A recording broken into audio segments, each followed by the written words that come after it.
wethu osedulwini sithemba wethu abanku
Phakamisa isandla sakho.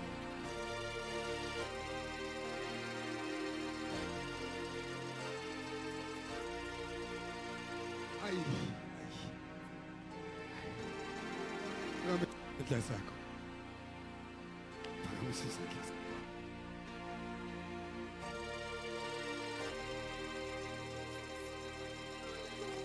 Ay. Phakamisa izandla zakho. Ula. Shit.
From your hands, ungavula nje umlomo wakho for the last time. Umnikeza izincomo, umnikeza izibongo. Come on, can you express your praise just for 1 minute unto him? Siyabonga Nkosi eyavuka ethuneni. Wanqoba ithuna, wanqoba ukufa, wanqoba izinhlupheko. Baba wethu onamandla onke, uhleli ngasekunene sikaThixo kuNkulunkulu. Baba wethu othandekayo, siyabonga egameni likaJesu Kristu waseNazaretha ngomoya wethu omphefumulo wethu okwethu Baba wethu oyingcwele, sinyusa indumiso, sinyusa izibongo. Yes indeed, akekho ofana nawe, akekho onjengawe, akekho ongalinganiswa nawe phakathi kwabo bonke oThixo abakhonzwayo emhlabeni. Akekho ofana nawe kubo bonke oThixo, akekho onjengaye. Uyinzulu yesimanga, inzulu yemfihlakalo, okaThixo unyano weze bantwini ukubasindisa. Siyabonga uNkulunkulu wethu kayo, siyabonga uNkulunkulu wethu onamandla onke. Sikunikeza udumo, sikunikeza imbeko, amandla, ubukhosi bobakho, ubukhulu zezakho. Into zonke lukufanele udumo, ikufanele imbeko, zikufanele izibongo. Nguwe wedwa uThixo ovukayo kwelabafileyo, nguwe wedwa inkosi eyavukayo emathuneni. Baba wethu othandekayo, wakuvusa uThixo ngomoya wakhe kwelabafileyo. Baba wethu ophilayo, Baba wethu onamandla onke, utohlabelelayo imivalo yonke wayophula. Sibonga ukuza kwinkosi eyanqoba, sibonga ukuza kwinkosi enamandla, sibonga ukuza kwinkosi ephilayo, ephila ngonaphakade. Nguwe izolo, nguwe namhlanje, nguwe kupheliswe iphakade. Lo udlula izulu, udlule umhlaba, kuncibilika intaba, kujamadama namanzi. Ube wena usahleli, ube wena usekhona. Baba wethu ongcwele, siyakhahlela kuwe ngqongqoshe wabo ngqongqoshe, siyakhahlela kuwe Nkosi yawo amakhosi, siyakhahlela kuwe kani yazo zonke izikumkani. Siyavumelana ekuhlweni, akekho njengawe, akekho ofana nawe. Siyathoba phambi kwethone yakho, siyancipha phambi kwesihlalo sakho, ukuze kuphakame wena wedwa njengoThixo. Egameni kaJesu waseNazaretha, Nkosi bawo, thetha nathi ngezwi lakho, sabele izwi lakho ngokubulumko nangamandla akho. Egameni lenkosi uYesu Kristu waseNazaretha, dunyiswa kusephakadeni. Siyabonga Baba, in Jesus' wonderful name, amen. Hallelujah. Amen. Hallelujah.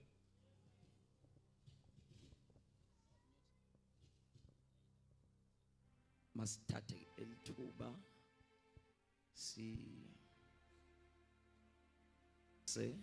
sibulise kudala umfundisi umpostile uZulu nomama. Sibulise otata bonke, otata befundisi zonke inceku zenkosi. Sibulise otata bonke alapha ekhaya. Sibulise omama, obhuti, osisi, abantu abatsha ngegama lika Yesu Kristu waseNazaretha. Hallelujah. Sibulise egameni lika Jesu. Amen. Hallelujah. Amen. Cela ukuthi singasimoshi isikhathi, sifunde izwi lenkosi for tonight, then the rest will continue kwi-sessions ezilandelayo ngegama lenkosi uYesu. Kodwa kusokutshiwo ndingumzalwane wakwaMbulawa, ndingubakhusele igama, ngihamba ngenkosikazi nabazalwane sihamba nabo from Eastern Cape, Mthatha. Ndisindisiwe, ngiyamthanda kakhulu uJesu oyincedayo impilo yami imihla yonke. Hallelujah. Yonke imihla uJesu uyayinceda impilo yami. Amen. He is the pillar that holds my life. Amen. He is my anchor of strength, Jesus Christ. Amen.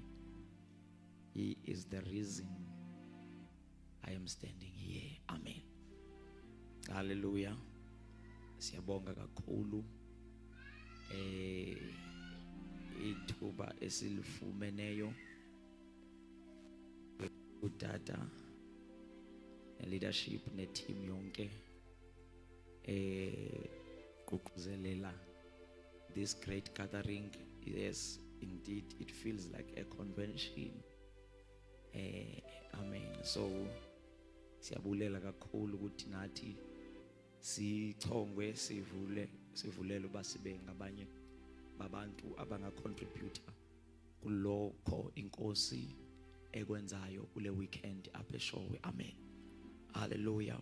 Amen. Ngicela ke singalibazisanga utata besechila ukuthi most formalities will be adhered to kuma session azolandela tomorrow. Hallelujah.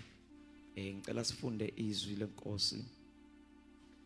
Firstly, ukuze ndingathethi kakhulu, ngicela siwafunde onke lama verse and then zibe mfutshane. Firstly, sizofunda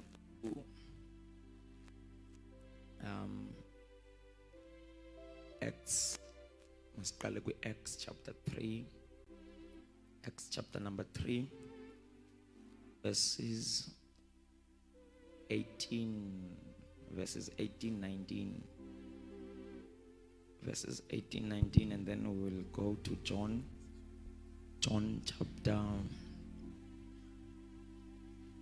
chapter 14. We take verse 17 only. The rest ke mhlambe sizowakota nje noba asitange sawafunda. Hallelujah. Amen. Hallelujah. Siyabulela kakhulu, siyakholwa ukuthi uThixo have got a greater plan for this weekend ukuze asincede asiphakamise in all the spheres of our lives. Amen. As the church and as individuals. Amen. Hallelujah. Cela ke osayifumene asifundele sine subtopic ilapha sine subtopic. Okay. Kepha lokho uNkulunkulu akumemezela ngaphambili ngomlomo wabaprofeti bonke ukuthi uKristu wakhe uyakuhlupheka ukugcwalisile kanje. Ngalokhu phendukani niguquke. Maybe masiqale ku verse 16 ma. Siqale nje ngasentla little bit. Ngokukholwa egameni layo. Lo enimbonayo nenimaziyo igama layo lamenza aqine nokukholwa. Lapha uthetha ngegama lenkosi ukuthi ngokukholwa lo uphiliswe ngegama. I think sonke siyalazi siyasazi story ku Acts chapter 3 abapostoli baphilisa umuntu ona 40 years wazalwa a crippled. Amen. And then apophilisiwe, and then they are being questioned ngokumphilisa ukuthi bamphilise in what authority, bamphilise in what power, ngawapha amandla bamphilise ngayo. And then bese yaphendula but no, it is only in the name of Jesus kusegameni lika Jesu. So apha uphendula lapho. Amen. Ukuthi lo enimbone ephilile uphiliswe ngegama lika Jesu, ngokukholwa egameni lika Jesu. Amen. Ngicela ufike nokukholwa okungayo kumnike lempilo phambi kwenu nonke. Kalokhu bazalwane ngiyazi ukuthi nenza lokho ngokungazi njengabo ababusi benu. Uthi ke ngoku ngiyazi nenze lokho ngokungazi njengabo ababusi bethu. Ufuna ke uyi highlight le ndawo yokungazi. Ngiyazi nenze lokho ngokungazi njengabo ababusi benu. Yes. Kepha lokho uNkulunkulu akumemezela ngaphambili ngomlomo wabaprofeti bonke ukuthi uKristu wakhe uyakuhlupheka ukugcwalisile kanje ngalokho phendukani guquke kuba kuhlangulwe izono zenu. Amen. Phendukani niguquke ukuze kuhlangulwe izono zenu. Yes. Ukuze kufike izikhathi zokushunyeleliswa zokushunyelelwa ezivela ebusweni benkosi nokuba ithume uKristu Jesu enimiselweyo. Uthi ke phendukani ukuze kufike zona lezikhathi iBhayibheli yesiZulu ikhuluma ngazo. Amen. Ukuze ke zifike lezo zikhathi ukuze ke inkosi ithumele uNkulunkulu athumele inkosi uJesu. Amen. Cela sifunde ke in English the same before sifundele yenye yesibini.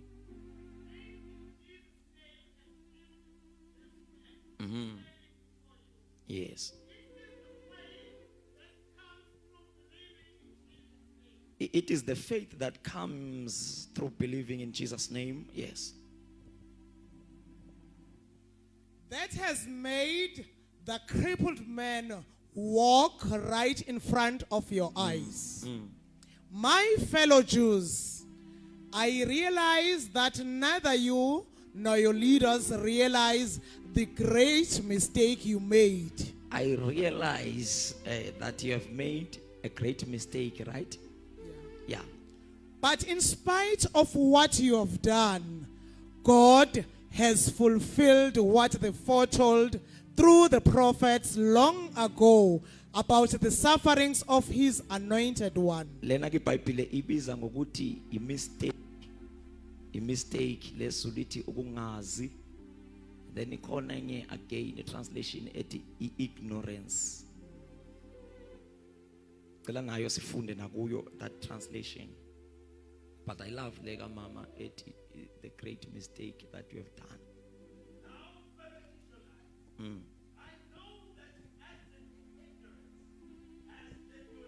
You acted in ignorance, as did your leaders. Yes. Yes, you can continue. Read down to 19. But this is how God fulfilled what he had foretold through all the prophets. So they acted in ignorance. Benze ngokungazi. I problem apa abayenzile, let yonke enye into uyeke, let aside, put aside yonke enye into abayenzile, but the main cause of